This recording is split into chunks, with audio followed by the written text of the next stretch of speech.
Pues vamos a ir con la última hora de ese desalojo en un edificio en Zaragoza, esta vez en el barrio de Torrero,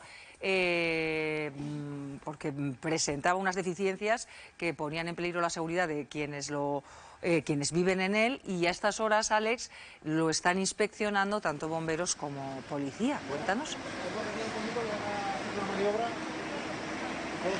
Muy buenos días, así es. En estos mismos momentos nos tenemos que mover porque el camión de bomberos se va a desplazar al interior de esta calle, concretamente la calle Córdoba. El edificio es el número 3 y en estos momentos están reunidos tanto los bomberos como la policía local, como también el arquitecto que realizó esa inspección previa y que fue el que llamó finalmente a los bomberos para que acudieran aquí y evaluaran cómo se encuentra el estado del edificio. Hemos podido hablar con las administradoras de fincas y lo que nos han informado es que realmente ese arquitecto estaba realizando ese informe para el ITE, es decir, esa inspección técnica de los edificios que tiene que pasar rutinariamente, y fue cuando se percató de que había algunos problemas, algunas deficiencias en la cubierta, concretamente en alguna viga, y fue cuando se llamó a los bomberos. Llegaban aquí a las 3:30 de la tarde y tras inspeccionar esa cubierta decidieron que lo mejor era llevar a cabo ese desalojo. Fueron 6 las personas, son 3 pisos como se puede comprobar en este edificio, y por el momento ya han pasado la noche fuera. Los servicios del Ayuntamiento de Zaragoza se pusieron en marcha, pero finalmente no hubo que realojar a nadie, ya que se fueron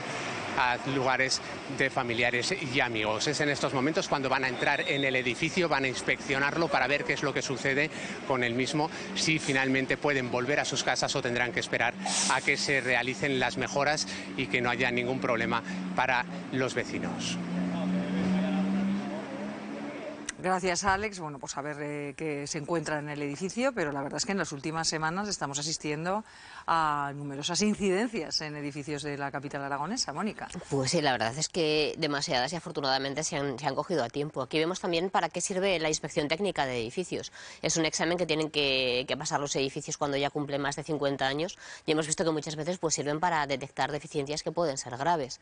En este caso es la viga de una de las cubiertas y han decidido por motivos de seguridad el desalojar a las personas que viven en ese edificio. Entonces yo creo que está muy bien que se insista en que estos exámenes son imprescindibles, que se realicen en los edificios, que además se lleven a cabo las obras que se detectan de las deficiencias que se han detectado para tratar de garantizar la seguridad de los inmuebles, y en este caso pues vamos a ver al final qué deciden los técnicos de urbanismo, si pueden volver estas personas al edificio o no, porque al final lo que tiene que primar siempre es la seguridad. Es que además en una semana se produjo la caída de ese suelo en la calle Arias, en un edificio del barrio de Delicias, que también provocó el desalojo. Este edificio tenía 49 años.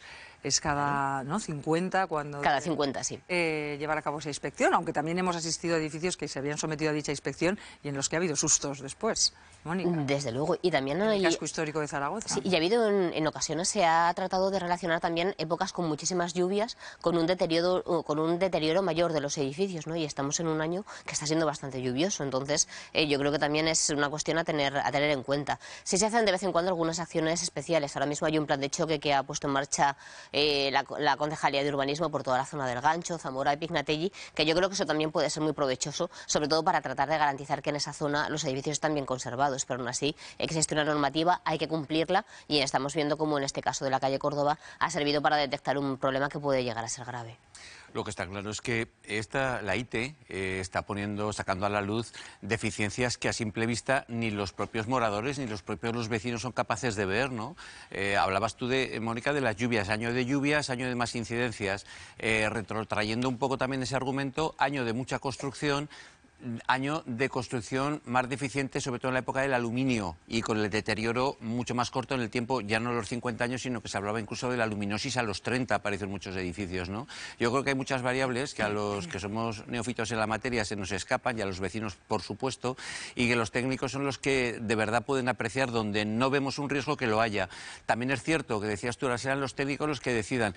Qué difícil es tomar esa decisión, dejar a una familia fuera de un edificio hasta que se rehaga la obra, en el bien de su seguridad, pero qué difícil tiene que ser esa decisión de decir, aparentemente nadie ve lo que hay, pero tenéis que salir de aquí. Eso no me gustaría estar a mí en el pellejo de los técnicos que se enfrentan a una situación que la entenderíamos en cualquiera menos cuando nos la aplican a nosotros, ¿no? Que pero ponte en el lado contrario, imagínate que ellos dan el permiso para que estén viviendo allí y hay algún problema de desplome del edificio. Sí, sí. Al final... Ahora a ver qué pasa con la familia también, porque de momento, quiero decir, se parchea esto alojándose en casa de familiares, pues igual que cuando por seguridad se les desaloja, desaloja y si no tienen dónde ir, pues se les tiene que buscar un alojamiento, pero es algo provisional. Si aquí hay que realizar obras o a ver en qué estado está, hoy sabremos algo más, pues veremos qué va a ser de ellos. Sara. Sí, que además es que la obligación del mantenimiento de los edificios corresponde a los propietarios del mismo. Es decir, aquí estamos en una propiedad horizontal, si se dice que hay 3 pisos, hay 3 propietarios, que no son los inquilinos que viven ahora, que ninguna responsabilidad tienen respecto al mantenimiento del edificio, sino que son los propios propietarios los que les obliga la ley al mantenimiento del edificio, y en este caso, si el problema viene de la cubierta, también puede devenir ya no solo de un año de lluvias o del tiempo que tenga el edificio, sino de un posible mal mantenimiento de esa cubierta. Es decir, aquí no tenemos que esperar a que a los 50 años del edificio vengan por parte del Ayuntamiento o de Urbanismo a hacer una revisión de nuestro edificio, sino que como propietarios del inmueble tenemos que procurar dar el mantenimiento correcto con las correspondientes revisiones periódicas a todos los elementos que son comunes y que al final pueden afectar a la estructura y mantenimiento del inmueble, que luego posteriormente, evidentemente, si tú lo tienes alquilado, le va a afectar al inquilino que está. Y también el propietario tiene la obligación ahora, evidentemente, o procurar resolver el contrato de arrendamiento o de ofrecer una alternativa habitacional a esos inquilinos, porque la responsabilidad por parte del propietario recae en ese mantenimiento. Lo que pasa es que yo creo que el propietario se enfrenta a una situación en que lo que no es obligatorio no es sancionable, y por lo tanto no lo hago. Claro, él no habita, no mora en ese edificio, ¿no? Lo que pasa que, claro, ¿cuál es la responsabilidad de un propietario? ¿En qué terreno entra? En el de la moral, porque en el legal no, si no es obligatorio no tiene que hacer ese mantenimiento. Entra en otro terreno que es muy difícil valorable. Ahí ya podríamos entrar en otro debate, que es todo el proceso que estamos viviendo ahora del problema de la vivienda y demás. También es porque se está rompiendo el mercado de un perfil inversor que está entrando de lleno a comprar edificios enteros, viviendas, para luego especular y alquilar, ¿no? Y eso ya se ha perdido un poco ese propietario que tiene una vivienda y que la alquila y la cuida como oro en paño, porque ahí están los ahorros de su vida. Entonces, claro, cuando ya nos metemos en esos perfiles inversores, también luego estamos viendo que se dan muchos más problemas a la hora de cuidar, de mantener ese edificio, porque a lo mejor es una empresa que está en no sé dónde, que lo ha comprado para especular, que no sé cómo es este caso, pero que sí que se están viendo otro tipo de casos en los que detrás de los propietarios hay un perfil determinado y que coincide. Hombre, los inquilinos también pueden denunciar, y si denuncian pueden exigir una investigación de oficio por parte de Urbanismo, y Urbanismo a su vez hacer un requerimiento a la propiedad para que tenga que actuar por obligación en ese edificio. Claro, y si no, harían una ejecución subsidiaria y luego les pasaría la factura. Entonces, alguna medida hay. ¿El alquilado en qué situación queda respecto al propietario? Si es él quien denuncia y no el propietario, ¿no? Hombre, ¿y qué tienes que hacer? Estás viendo una grieta en un edificio, vives en el casco histórico, sabes lo que está pasando con los desalojos, no denuncias. Convendrás conmigo que antes de denunciar hay que hablar con el propietario. Dice, oye, esto tengo, esta incidencia, y el propietario, si es una persona razonable.